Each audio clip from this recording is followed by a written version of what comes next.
Assalamualaikum warahmatullahi wabarakatuh. Perkenalkan, nama saya Muhammad Zainul Fahmi dengan NIM 215020111076 dari kelas Kepemimpinan A yang diampu oleh Bapak Beni Hutahayan dari program studi Ilmu Administrasi Bisnis Fakultas Ilmu Administrasi Universitas Brawijaya.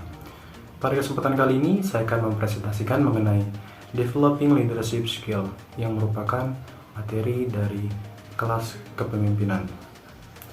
Baik, kita langsung menuju ke topik bahasan, yaitu yang pertama ada program pelatihan kepemimpinan, yang kedua ada belajar dari pengalaman, yang ketiga ada kegiatan pengembangan, yang keempat ada memfasilitasi pengembangan kepemimpinan, dan yang kelima ada perspektif sistem terhadap pengembangan kepemimpinan.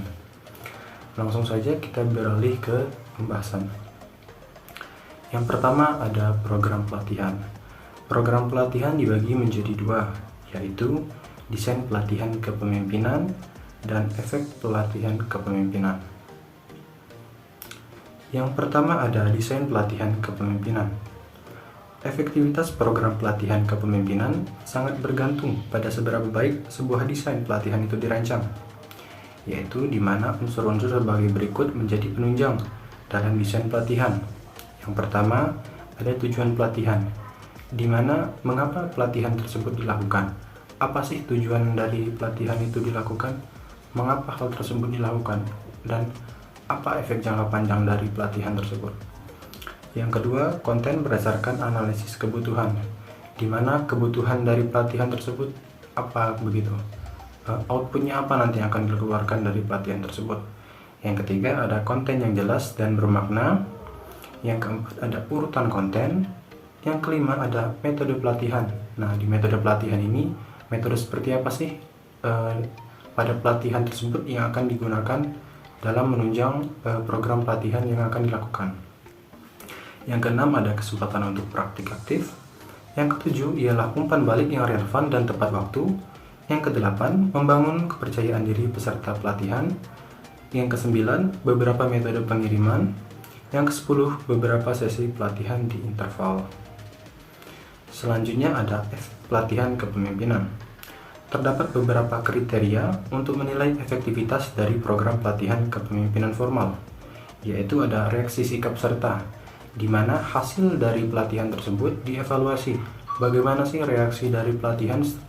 Bagaimana reaksi dari peserta pelatihan setelah melewati program pelatihan? Yang kedua ada pembelajaran berupa perolehan pengetahuan dan skill. Yang ketiga ada transfer pembelajaran. Yang keempat ada program pelatihan.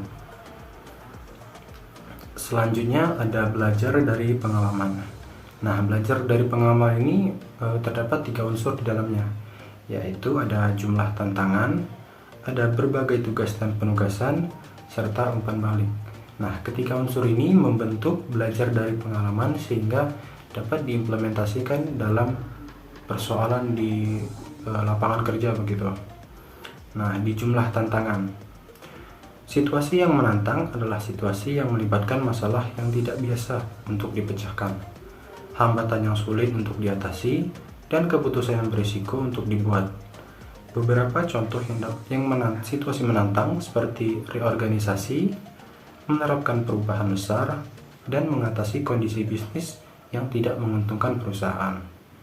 Nah, pada bagian di bawah ini terdapat sebuah alur di mana karir, gagal, dan sukses memiliki hubungan yang erat, di mana seseorang karyawan yang mengalami kegagalan di awal cenderung akan cepat mengalami kesuksesan di masa yang mendatang dibandingkan seseorang yang meniti karirnya hanya dari kesuksesan pada awal karir saja, tidak pernah mengalami kegagalan atau kesulitan di dalam meraih karirnya begitu. Nah, selanjutnya ada tugas dan penugasan.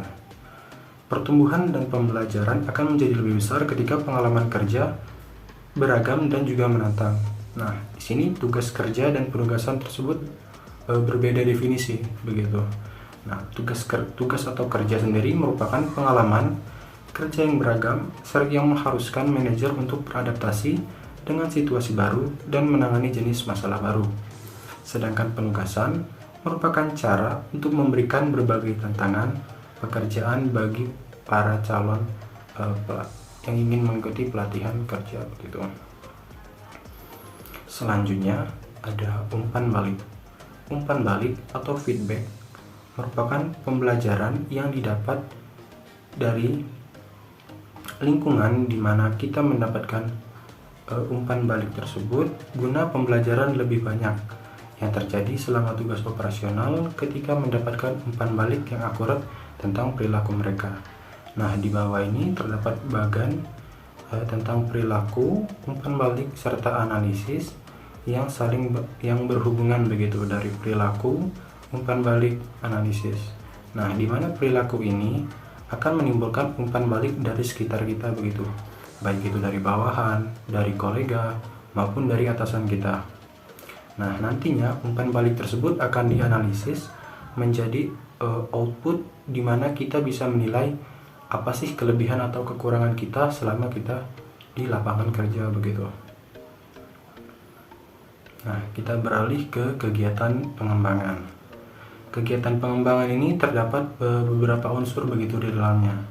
Yang termasuk di dalamnya ialah umpan balik 360 derajat, di mana umpan balik 360 derajat ini berlaku untuk semua dimensi, baik itu kita sebagai pemimpin, nanti kita dapat umpan balik dari bawahan kita, dari atasan di atas kita lagi, dari teman atau kolega kita. Jadi umpan balik tersebut tidak hanya dari arah atas atau dari arah bawah atau dari horizontal kita saja begitu. Nah, yang selanjutnya ada pusat penilaian perkembangan, di mana pusat penilaian perkembangan ini dapat menilai kita dari sudut pandang, di mana sentralisasi sudut pandang gitu. Jadi bagaimana seseorang akan menilai kita namun dari sudut pandang atau perspektif secara terpusat. Yang ketiga ada tugas perkembangan, di mana tugas perkembangan ini diberikan untuk para calon yang ingin mengikuti pelatihan supaya terus berkembang, tidak hanya monoton diberikan tugas yang sama terus-menerus.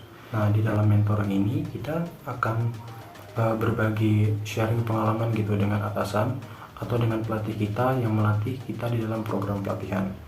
Dan selanjutnya ada pelatihan eksekutif, ada simulasi, serta program pertumbuhan pribadi.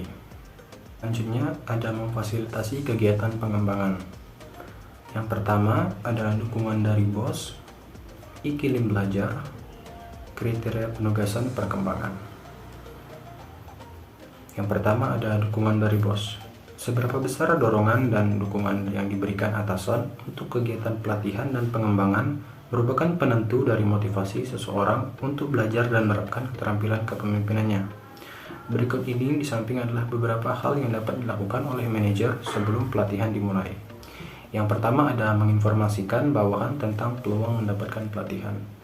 Nah, di sini manajer berperan sebagai informan untuk menginformasikan hal-hal apa saja yang dapat dilakukan oleh bawahan sebelum mendapatkan pelatihan. Nah, yang kedua ada menjelaskan mengapa pelatihan itu penting. Yang ketiga ada mengubah jadwal kerja agar lebih mudah mengikuti pelatihan. Nah, pada kali ini manajer berperan sebagai seorang yang memiliki wewenang untuk mengatur jadwal kerja dari seorang bawahan yang ingin mengikuti program pelatihan. Hal ini diperlukan supaya bawahan tersebut tidak merasakan overwhelm atau kelebihan beban saat mengikuti program pelatihan ataupun pada jam kerjanya. Yang ketiga ada mengubah jadwal kerja agar lebih mudah mengikuti pelatihan. Selanjutnya ada memberikan waktu istirahat supaya bawahan tidak perlu merasa kecapean berlebihan begitu. Dan yang terakhir ada mendukung kegiatan persiapan seperti pembagian kuesioner. Nah, hal yang dapat dilakukan oleh manajer setelah pelatihan yaitu menemui orang tersebut untuk mendiskusikan bagaimana menerapkan hal yang telah dipelajari, serta menetapkan tujuan spesifik dari rencana aksi untuk menggunakan apa yang telah dipelajari dalam program pelatihan yang telah dijalani. Selanjutnya, mengadakan sesi peninjauan secara berkala untuk memantau kemajuan dalam penerapan ketika belajar. Dan Yang keempat, ada memberikan dorongan dan pembekalan ketika ada kesulitan.